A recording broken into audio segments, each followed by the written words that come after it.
नमस्कार दोस्तों, स्वागत है आपका आपके चैनल का नाम पर। आज हम आपको लेकर चलेंगे भारत के इतिहास की उस यात्रा पर जहां हम मिलेंगे एक ऐसे सम्राट से जिसने अपने पिता चंद्रगुप्त मौर्य की नींव पर पूरे साम्राज्य को और मजबूत किया। यह कहानी है सम्राट बिंदुसार की, जिन्हें इतिहास अमित्रघात यानी दुश्मनों का संहारक कहता है। तो आइए जानते हैं उनकी पूरी जीवन गाथा। बिंदुसार का जन्म और बचपन।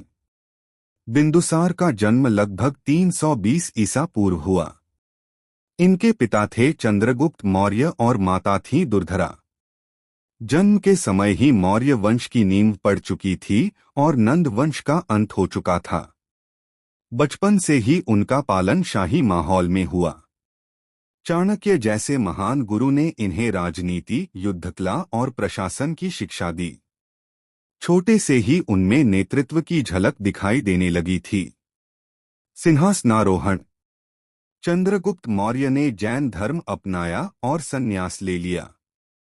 उनके त्याग के बाद बिंदुसार को साम्राज्य की गद्दी मिली।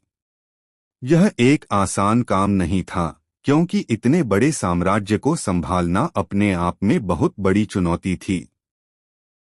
सिंहासन पर बैठते ही बिंदुसार ने साबित कर दिया कि वे अपने पिता की तरह ही कुशल शासक हैं। साम्राज्य विस्तार। बिंदुसार का साम्राज्य उत्तर में हिमालय से लेकर दक्षिण भारत तक फैला हुआ था। उन्होंने चंद्रगुप्त द्वारा स्थापित साम्राज्य को न सिर्फ बनाए रखा, बल्कि और भी बढ़ाया। उन्होंने दक्षिण भारत की ओर कई विजय अभियान चलाए। माना जाता है कि लगभग पूरे भारतीय उपमहाद्वीप को एक शासन के अधीन लाने का श्रेय इन्हें जाता है। उन्हें अमित्रघात की उपाधि मिली क्योंकि वे अपने शत्रुओं को समाप्त कर देने के लिए प्रसिद्ध थे। विदेशों से संबंध। यूनानी इतिहासकारों ने बिंदुसार का जिक्र किया है। यूनानी उन्हें एमिट्रोचेट्स कहते थे। बिंदुसार ने मिस्र और सीरिया जैसे देशों से राजनयिक संबंध बनाए रखे। यह दिखाता है कि उस समय भारत का साम्राज्य कितना शक्तिशाली और सम्मानित था। धर्म और संस्कृति। बिंदुसार का झुकाव बौद्ध धर्म और आजीविक संप्रदाय की ओर था। उन्होंने धार्मिक सहिष्णुता को बढ़ावा दिया। उनके शासन में कला, साहित्य और वास्तुकला का विकास हुआ।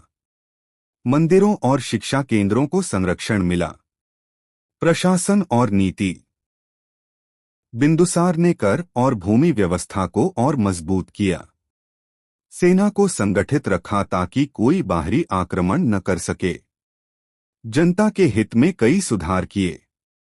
प्रशासन में न्याय और कड़ाई दोनों का संतुलन था। पारिवारिक जीवन। कहा जाता है कि बिंदुसार के लगभग 100 पुत्र थे। उनमें सबसे प्रसिद्ध थे सुसीम, अशोक और तिष्य। सुसीम को युवराज बनाया गया, लेकिन अशोक की क्षमताएं बचपन से ही अलग दिखती थीं। परिवार के भीतर उत्तराधिकार की राजनीति शुरू हो गई थी। अशोक और बिंदुसार उत्तराधिकार। बिंदुसार लगभग 273 ईसा पूर्व बिंदुसार का निधन हुआ। अशोक की योग्यता देखकर साम्राज्य में उत्तराधिकार की लड़ाई युवराज नहीं बनाया। अंत में अशोक ने सत्ता संभाली और आगे चलकर अशोक में राजनीतिक तनाव बढ़ने लगा। विरासत। सुसीम और अशोक के बीच सत्ता संघर्ष की नींव बन चुकी थी। उनके बिना अशोक जैसा महान शासक शायद इतिहास में न होता। वे भारतीय इतिहास के उन सम्राटों में गिने जाते हैं जिन्होंने साम्राज्य को एकजुट रखा। तो दोस्तों, यह थी कहानी सम्राट बिंदुसार की, एक ऐसे शासक की जिन्होंने भारत के इतिहास की नींव को और गहराई दी। अगर आपको यह वीडियो पसंद आया हो तो लाइक और शेयर करना मत भूलिएगा। और हाँ, हमारे चैनल को सब्सक्राइब जरूर कीजिएगा ताकि आपको ऐसे ही ऐतिहासिक किस्से मिलते रहें। धन्यवाद।